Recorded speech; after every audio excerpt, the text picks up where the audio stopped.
Chapter 2 10 years later. Now, Dudley Dursley is a big fat boy. There are many pictures of him in the house. In those pictures, his parents are hugging and kissing him. There's no sign of another boy in the house. No pictures, nothing. But Harry Potter lives here. Now he's sleeping. His aunt shouts and wakes him up. Get up, now! Harry wakes up, but he doesn't like it.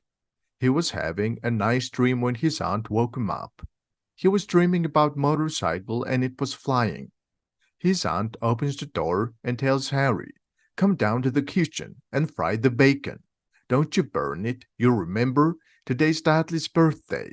I want everything to be perfect." He goes downstairs. The living room is full of presents. All presents are for Dudley. Dudley likes to beat Harry, but he doesn't catch Harry easily. Harry is very fast. Harry is a small boy, but he looks even smaller because he wears Dudley's old big clothes. Harry has black hair and bright green eyes. He wears round glasses. He really likes one thing, a scar on his forehead. It looks like a lightning. How did he get it? He doesn't remember. He had it since he was born.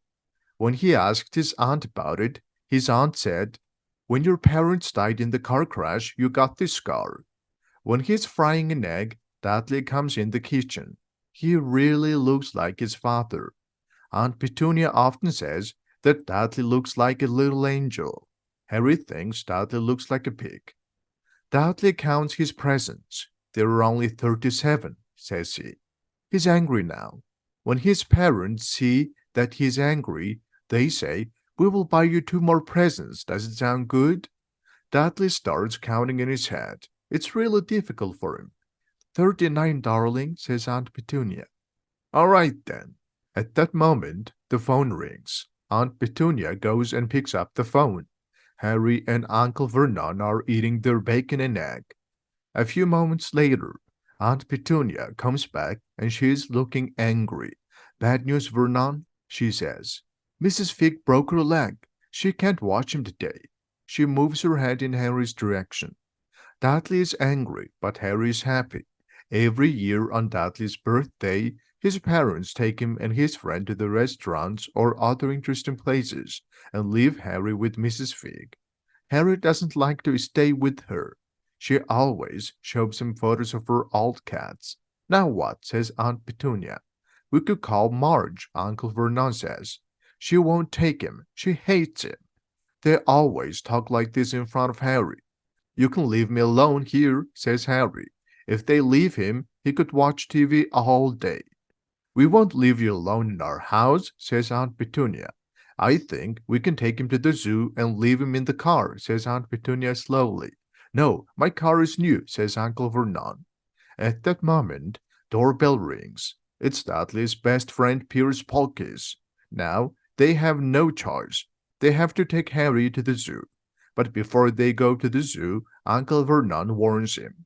"No strange things, okay? If you do something, you will stay in your room until Christmas." "I'm not going to do anything," Harry promises. But Uncle Vernon doesn't believe it. Strange things always happen around Harry. Once, Aunt Petunia shaved his head. Harry was really embarrassed. He didn't want to go to school next day. But next morning, when he woke up, all his hair was back. He didn't know why. Harry hopes that nothing is going to happen today. Harry is going to the zoo for the first time in his life. It's a very sunny Saturday. The zoo is full of people. They eat ice cream and they have lunch at the zoo's restaurant. It's a great morning for Harry. There are many animals in the zoo. Dudley and Pierce are looking at the big snake. It's a big, big snake, but now it's sleeping. "Why isn't it moving?" says Dudley to his father angrily. Uncle Vernon knocks the glass a few times, but the snake doesn't move. Soon, Dudley is bored and they go away. Harry stays in front of the glass. Suddenly, a snake opens its eyes and then winks at Harry. Harry quickly looks around, but no one is watching him. Harry winks at the snake too.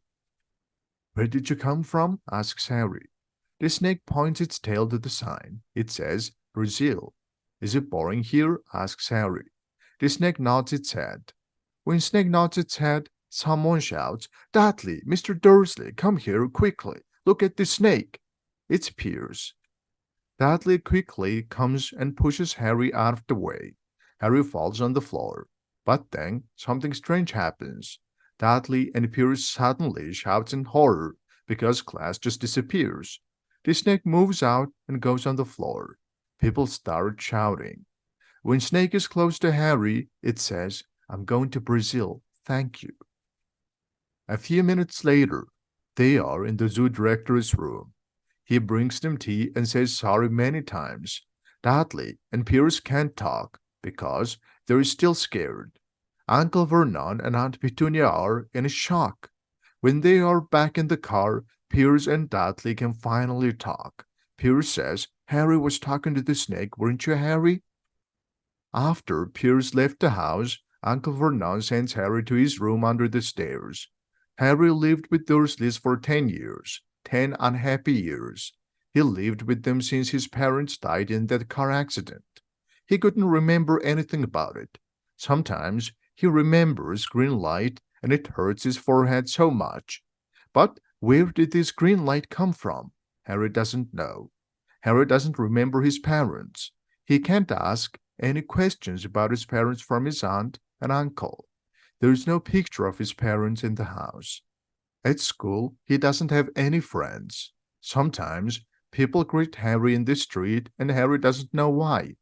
But they all seem friendly and even some of them seem really respectful.